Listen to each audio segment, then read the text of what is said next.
The Greeks invented drama, and the one about debt is playing out on the global stage. The sight of a Greek government chasing a vote of confidence amid social unrest and warnings that the country could soon run out of money has European financial markets sliding once again. To make matters worse, European finance ministers can't agree on releasing a loan payout to spare Greece from default next month. The audience are squirming in their seats. Here's Philip Lasker. Thousands gathered outside the Greek parliament. Protesters vented their feelings, calling their government thieves and chanting, "We won't pay." Did they tell the truth? Did they tell us what we owe, why we owe it, how the problem reached this far? No. The politicians are telling the truth now. As Greece fast runs out of cash, the government faces a confidence vote which may bring it down. It's desperately trying to negotiate another €110 billion rescue package, which also means higher taxes and more spending cuts as it faces political and economic disaster. The consequences of a violent bankruptcy or exit from the euro would be immediately catastrophic for households, the banks and the country's credibility. A poll today showed that nearly half of Greeks prefer bankruptcy to more austerity. Not that you'd have known it from the Greek representative at the EU Finance Minister crisis talks in Luxembourg.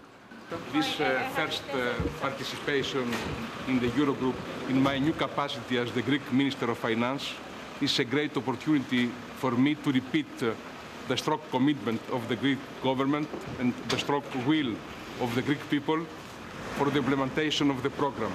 The finance ministers have so far been unable to agree on a new Greek loan, but also unable to say no. If we don't find a solution, if we let Greece head towards default, there would be a risk of contagion to a series of countries and the risk of a new crisis.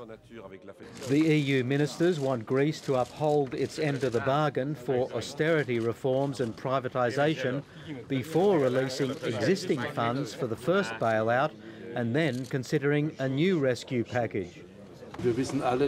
We know that we need a prompt decision, but the decision will not be here, but in Athens. Greece must fulfil all the necessary preconditions so that the next tranche can be paid out on time. Europe will do its part.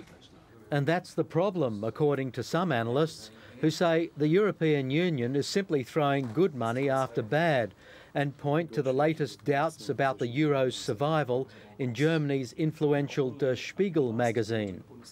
Actually, I think a Greek default would be the best option for them, because as long as they're carrying all that debt with them, they will never be able to compete in international markets.